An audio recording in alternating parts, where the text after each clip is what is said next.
Hello there, my name is Rob Orr, clinical myotherapist and credentialed McKenzie therapist. Welcome to my consultation room. Today I'd like to have a chat to you about tendinopathy, and also I'd like to share some latest research that's just been released very recently by Dr. Ebony Rio, who did her PhD on tendons, and also she is now doing postdoctorate work on tendons, and she has been working with Professor Jill Cook and Professor Craig Purdon, who are also world leaders in this topic. And it's some exciting stuff that's just sort of come out. So when it comes to tendinopathy, and I'm going to just refer to more about the Achilles tendon today. I'm not going to talk about the patellar tendon or tendons in the hip or upper body. I'll just focus on the Achilles. And this will be quite applicable for anyone who wants to get into running or jogging, who just wants to get into a lot of extra walking or hiking or hill walking. And it's probably important we know a bit more about the tendon prior to getting into these activities, especially if we're not used to these loading activities. Now, load means forces going through that region. And if we're not used to loading these areas with different forces, well, it could be detrimental if you just get straight into it. You could end up with a tendinopathy, or you could get away with it.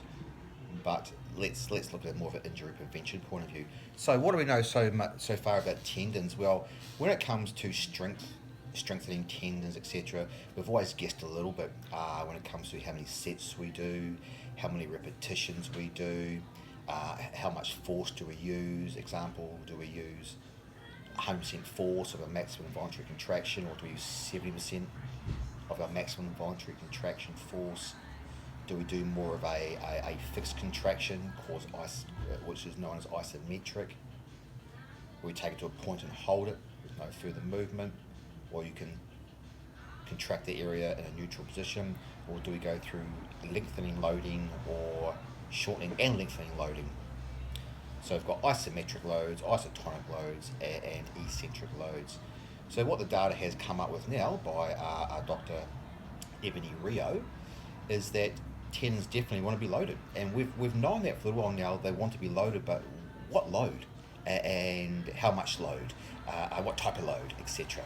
So now we know that the tendons respond really well to an isometric load for a given amount of holding time and a given amount of force, and a specific resting time, and that has a really great effect on pain, and we call it an analgesic mode. It can just shut pain down like that, and that can last up to 45 minutes.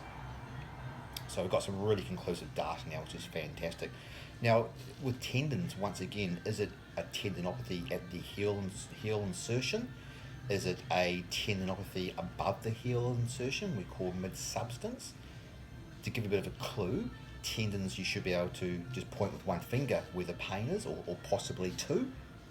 And as the tendon gets worse with your activity, as the pain increases, it shouldn't spread, it should stay in that same spot, and you should still be able to identify with that one finger or two fingers. There's a little clue. There are other things we have to do, of course, but that's a little clue there.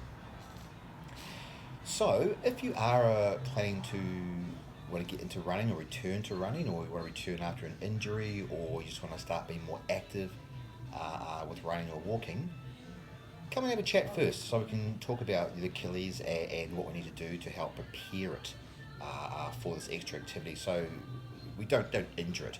If you have a tendon injury already and you're not getting results with it, come and have a chat once again. Now, we know now tendons want to be loaded. We have 3 loads, and out of this research there are 2 loads that have shown to be have better outcomes and better effect as well.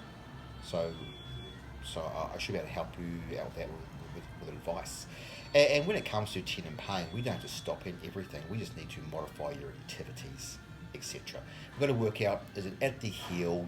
Is it at the mid-substance? Is it the paratendon that surrounds the tendon that's getting friction with the up and down movement? So we just have to ascertain that first. So once again, come in for a chat or book in for a complimentary 20-minute consultation. I'm based at Health Save Pharmacy on Lygon Street, 473/475. I'm also going to put up a picture too of the Achilles tendon, just so you can see that tendon. Thank you very much.